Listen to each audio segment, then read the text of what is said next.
Let's talk about Quinn Ewers. Here, we've got some time to talk Quinn Ewers and then get back into kind of the Big Ten thing. But Quinn Ewers named the starting quarterback, and there were, and who knows where they came from, but pretty wild internet rumors of when Hudson Card won that game, which had not been the case.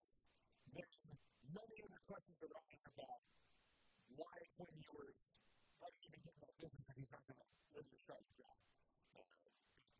He's won the starting job. He's the starting quarterback. And so we all expect to really change things there. So, really, I don't know if there's no story here, but the intriguing one that the guy who was already there wanted anyway, that wasn't the case.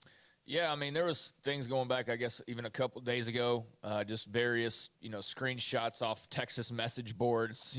I guess Aggies or Sooners or whoever pays for those things, that they, spy or their friends pass them along or whatever, but screenshots leaked of just sort of the discussion that was happening and kind of the reactions of Texas fans. And I didn't ever see enough to get much of a good grasp on kind of how the fan base felt, or a majority of the fan base felt overall.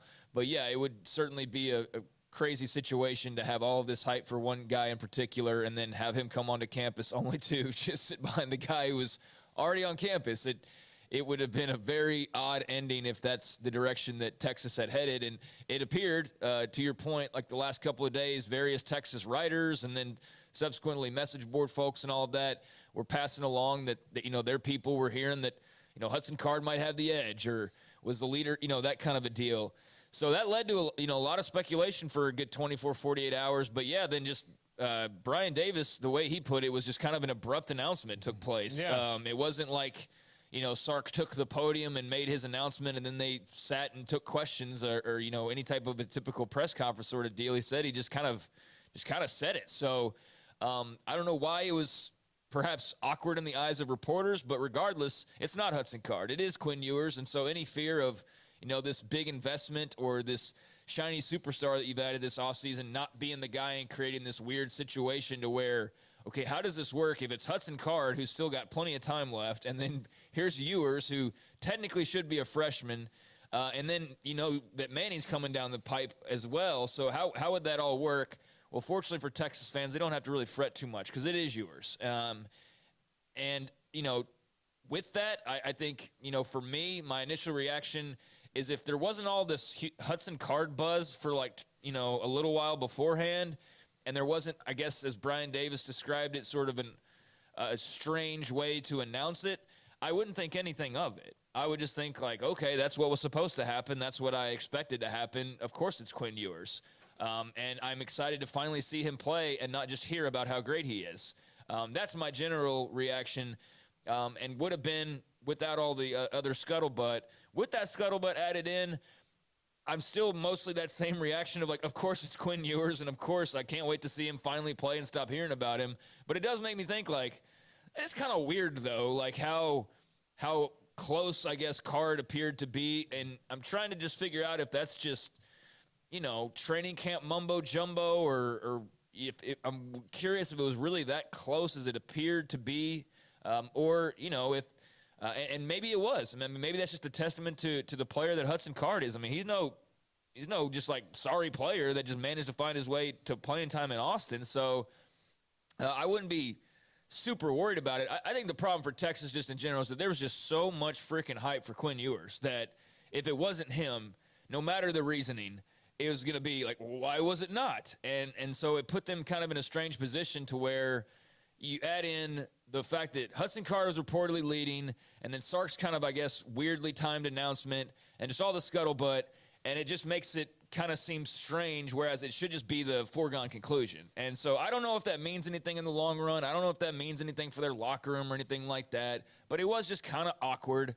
But ultimately, Quinn Ewers is the guy. It's the announcement we've been waiting for ever since he transferred into UT, and basically as what would be age-wise a true freshman, he's going to be taking the reins, and, well, he's going to be seeing, the best of the best almost right out of the gates. And so there was some thought, hey, feed Hudson Card to the Lions of Tuscaloosa early on and then let Ewers, ply his trade after that, but he's going to go straight out of the gates, and I am fascinated by what comes next because we have had to wait so long to see this young man actually suit up and play, and we're finally going to get to see it here in a little over a week, and I can't wait to see how that unfolds, and then how the story plays out after that with Card and Manning and obviously Ewers. Is he really that dude?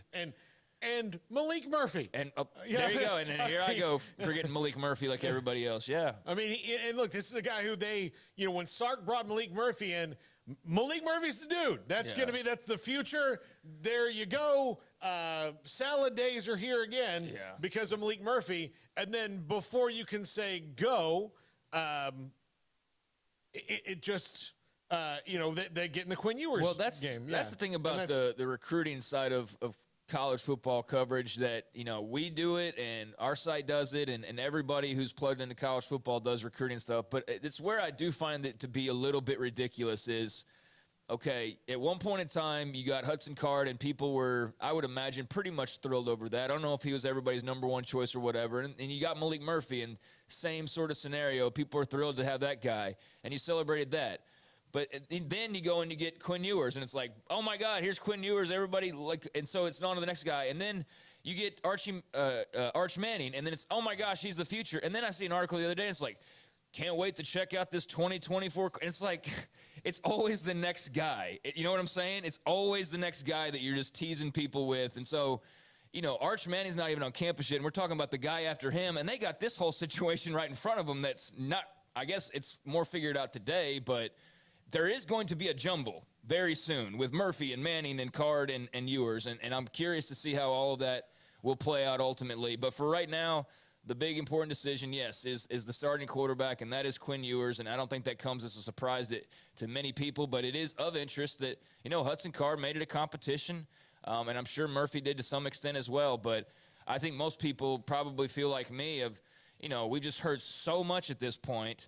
And we do have to be reminded that, he's still very young. It's not necessarily his fault that Ohio State wanted to pay him big money out of South Lake Carroll.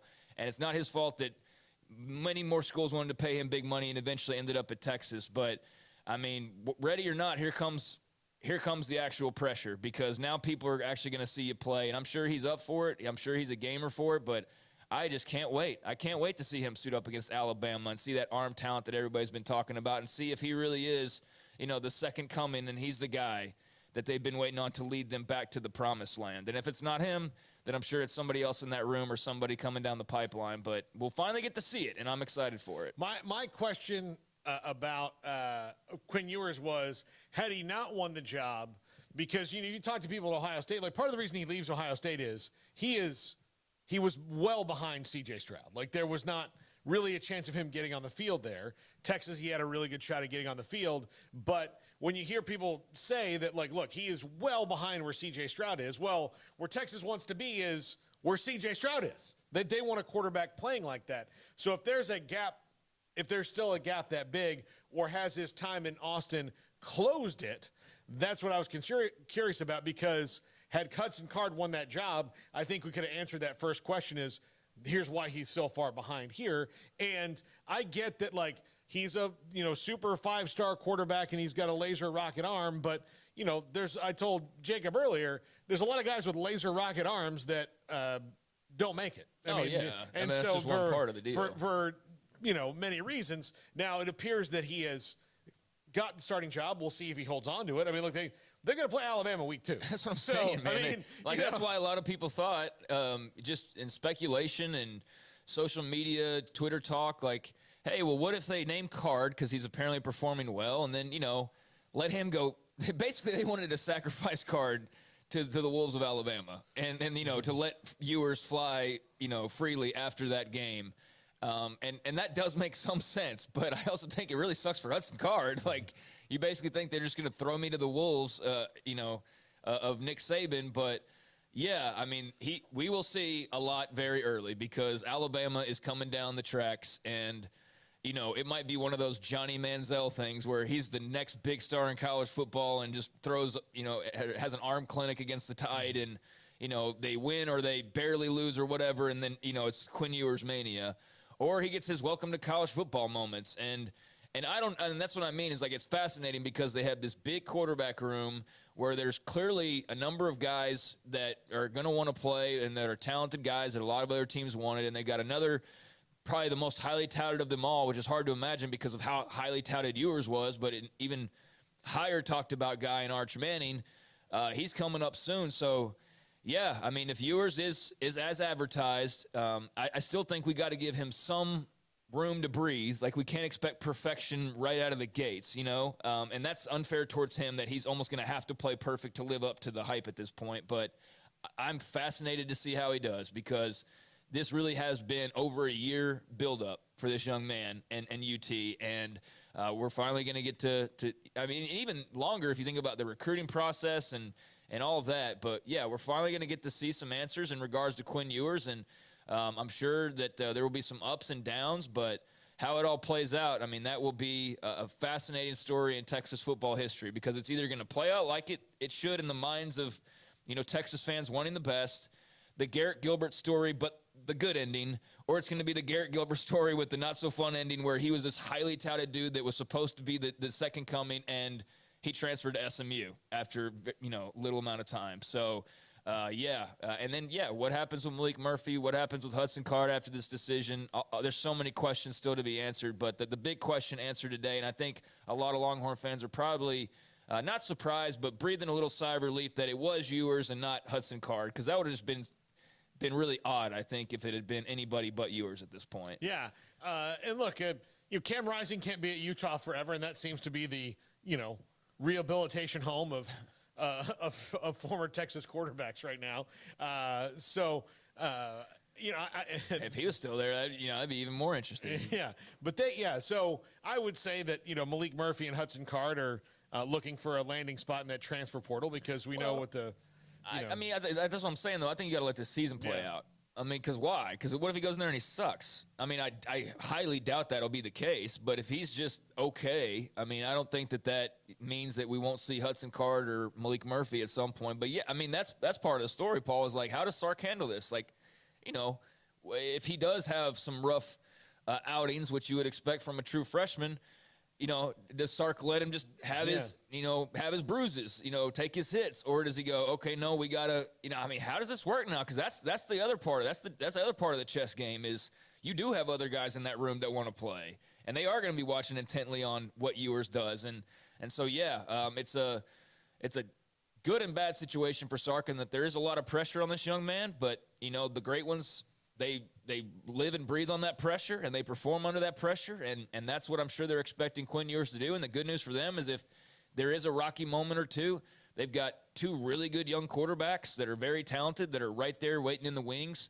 But, yeah, the long game of this will be very interesting, and will take up a chapter or two in Texas football history. That'll be part of the Sark story. Yeah. I mean, whatever happens here with quarterback will be a huge part of whatever we're talking about with Sark and his UT tenure, whether that's still going on 10 years from now or that's over in a couple years. I mean, this will be a big part of how that goes. Well, and look, I think this also makes the need on the offensive line that much more pressing for them, because Sark needs to get this right, and no matter how good he may be, a bad offensive line can break a really good quarterback, you know, and they can break him. And you can see ghosts for the rest of your career if you have that bad offensive line. So getting those guys right and getting them better is the key. And look, Texas is going to be in the Big 12 conference race or not, secondarily to me, based on their quarterback play. I think it's going to be up front on either side that's going to change the season for them, because last year on defense, they were awful, and they couldn't stop anybody. And then offensive line, their skill position players made up for a huge deficiency there, because they have guys like Bijan Robinson. They have Xavier Worthy. They had those guys. If they had those guys in some blocking, then watch out. But they haven't proven that they have yet. Well, I mean, they're in the process of reloading that. I mean, they spent NIL money to get an offensive line, and they've recruited pretty well, and that's kind of been a work in progress. But that's also what, you know, led some people to speculate, I guess, at least early on, like, are you really going to throw your $1 million quarterback out there behind that line right out of the gates and in week 2 against Alabama? And, you know, as a coach, I think you obviously think differently than fans. You can't really protect your guy, I think, to that extent. If you want to beat Bama, you got to go with the best guy. And I assume that he thinks the best guy is obviously Quinn Ewers. But, yeah, I mean, the tale of the season for UT is not going to come from this. I mean, it'll be partly the skill positions. But, yeah, whether they are flashy good and you're looking at their draft picks or they're a good team, yeah, that will come down to their lines. And when I was on Austin Radio a couple days ago with Aaron Hogan, shout out to him and the Horn, he was saying, he's like, tell me about Baylor. And I'm like, well, they've got one of the best offensive lines in the country, and they're at least 2 deep there. And they've got one of the best defensive lines in the country, and they're like 3 deep at nose tackle, if that tells you anything. And then they have like 0 proven receivers and 0 proven running backs and, you know, skill guys on defense that are question marks. He's like, oh, so it's like the opposite of Texas. And I was like, yeah, that basically is the opposite of Texas. They've got the line set, and then everything else is kind of like, I don't know. And then at UT, all the skill guys, they have those. But the lines, those are a little bit of, especially the offensive line, a bit more of a question mark. Yeah, look, you can